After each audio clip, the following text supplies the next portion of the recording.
तो सर्वोच्च न्यायालय की इस टिप्पणी के बाद जो यहाँ पर जश्न जैसी भी तस्वीर देखी जा रही है, करीब 48 घंटे से ये लोग यहाँ पर धरना प्रदर्शन कर रहे थे और मांग ये थी कि यूजीसी के इस नए नियम में संशोधन किया जाए, बदलाव किया जाए। हम बात करेंगे यहाँ पर लोगों से, क्या कहेंगे, इसे आप जीत मानते हैं? और अभी तो आप होली के भी रंग में रंग गए।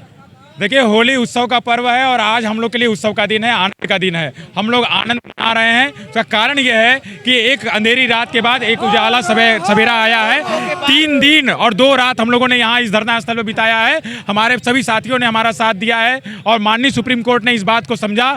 सरकार का दिल तो नहीं पिघला, लेकिन माननीय सुप्रीम कोर्ट को लगा कि मानव जब जोर लगाता है पत्थर पानी बन जाता है, और आज वही पत्थर पानी बना है। सुप्रीम कोर्ट का हृदय पिघला है। आज जया एकादशी के दिन हम लोगों ने यहाँ यज्ञ किया। यज्ञ के तुरंत बाद ऐसा परिणाम आया, माँ सरस्वती स्वयं जिह्वा पे विराजमान हुई जज साहब के, और ये फैसला आया। हमारे साथियों ने बताया, हम लोग खूब आनंद मना रहे हैं। पता चला कि 19 तारीख को फिर सुनवाई होने वाली है। हम जीते हैं और आगे भी जीतते रहेंगे। ये यहाँ पर इन लोगों की प्रतिक्रिया है, ये जश्न में एक तरीके से डूबे हैं। आप लोग लंबे समय से ये देखिए, ये महात्मा गांधी काशी विद्यापीठ के आप छात्र हैं, कितनी खुशी है और आप लोग एक दूसरे को अबीर लगा रहे हैं, क्या वजह? जो जहाजों को पलट दे उसे तूफान कहते हैं, जो तूफानों को भी पलट दे उसे नौजवान कहते हैं।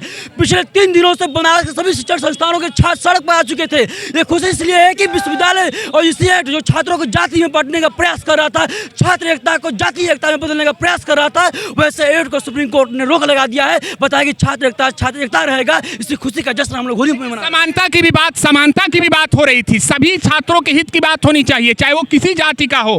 कास्ट डिस्क्रिमिनेशन नहीं होना चाहिए, चाहे हमारा कोई भी भाई हो। लेकिन आपको लगता है कि आने वाले समय में इस विषय पर और भी अभी चर्चाएं होंगी? सर्वोच्च न्यायालय का क्या कुछ रुख होता है, ये भी महत्वपूर्ण। बिल्कुल होगा, क्योंकि हम लोग कभी किसी जाति बिरादरी के खिलाफ नहीं थे। हम लोग ये जो डिस्क्रिमिनेशन किया जा रहा था इस कानून के माध्यम से, उसके खिलाफ इस धरना में थे। हम किसी जाति वर्ग के शोषक नहीं थे। हमको जिस तरह से इस कानून के माध्यम से शोषक करने वाला बताया गया था, हम उसके खिलाफ धरने पे बैठे थे कि नहीं, हमें जन्म लेते ही आप कैसे ये बता देते हो कि हमने ही समाज में शोषण किया है। आप तो पूरी तरह से अबीर के रंग में रंगे हैं। एकदम आज खुशी का माहौल है।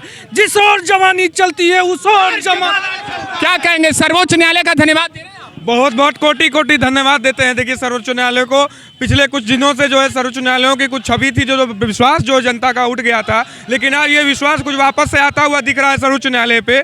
और कहीं ना कहीं सरकार को एक बढ़िया तमाचा मारा है सर्वोच्च न्यायालय ने कि इस तरह के काले कानूनों को कभी दोबारा न लाएं। क्या सरकार के खिलाफ नाराजगी दूर हो गई ना?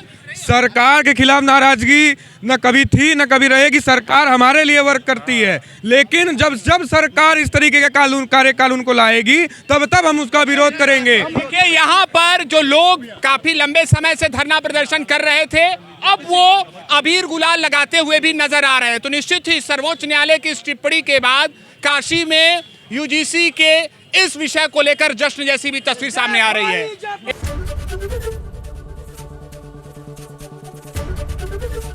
एबीपी गंगा, खबर आपकी, जुबान आपकी।